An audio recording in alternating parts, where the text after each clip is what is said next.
ओडिशा के बालासोर में 2 जून को हुए रेल हादसे में कई परिवार तबाह हो गए। ये सवाल सबके जहन में है कि आखिर 3 रेलगाड़ियां एक दूसरे से कैसे टकरा गईं? क्या इस भीषण हादसे को रोका जा सकता था? इसके पीछे किसी की लापरवाही है या नहीं? अब तस्वीर कुछ साफ हो रही है। हादसे के 39 घंटे बाद रेल मंत्री अश्विनी वैष्णव ने हादसे की वजह बताई। उन्होंने कहा कि ये हादसा इलेक्ट्रॉनिक इंटरलॉकिंग में बदलाव के कारण हुआ।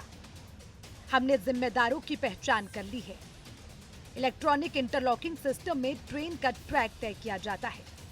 अश्विनी वैष्णव ने कवच सिस्टम की गैर मौजूदगी को हादसे का कारण नहीं माना है। परसों रात से ही रेस्क्यू ऑपरेशन वॉर फुटिंग पे चला। कल दिन भर रेस्क्यू ऑपरेशन कंप्लीट हुआ। माननीय प्रधानमंत्री श्री नरेंद्र मोदी जी स्वयं साइट पे आए थे। उन्होंने साइट पे कंप्लीट चेक किया, हर एक पॉइंट को हमको निर्देश दिए। क्लियर उन्होंने बालेश्वर डिस्ट्रिक्ट हॉस्पिटल में जाके पेशेंट से भी मिले, क्लियर इंस्ट्रक्शंस दिए। उन इंस्ट्रक्शंस के अनुसार काम तेजी से चल रहा है। रेस्टोरेशन का 2 मेन लाइन है, 2 मेन लाइन में से एक मेन लाइन का ट्रैक लेइंग का काम यानी पटरी बिछाने का काम कंप्लीट हुआ है।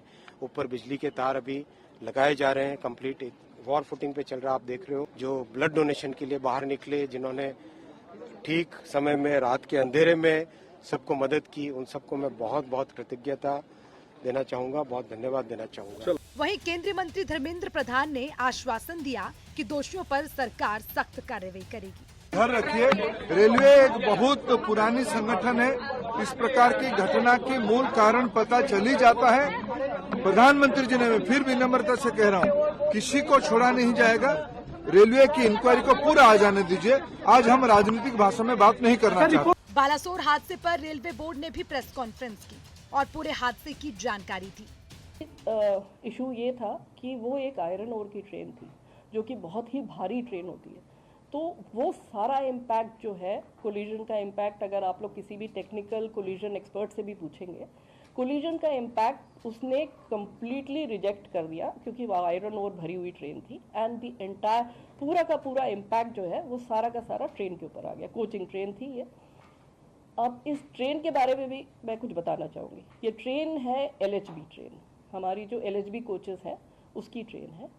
ये LHB is a very very safe train. अगर आप और एक्सीडेंट्स इस तरह की ट्रेन के देखेंगे, आपको मिलेगा कि इवन एट फुल स्पीड ये ट्रेन कैप्साइज नहीं होते। इसके कोचेस जो हैं वो दे डोंट टर्न टर्टल, और इसलिए उसमें जो लोग होते हैं वो उनको कोई ज़्यादा इंजरीज नहीं होती है। अनफॉर्चुनेटली इस केस में ये ऐसा हादसा हुआ कि इस स्पीड पे अगर पूरा का पूरा इम्पैक्ट ट्रेन के ऊपर आएगा तो कोई भी दुनिया में ऐसी कोई टेक्नोलॉजी नहीं है कि वो इस तरह के जंबलिंग अप को प्रिवेंट कर सके। इस भयावह हादसे के बाद रेल मंत्री अश्विनी वैष्णव एक्शन मोड में नजर आ रहे हैं।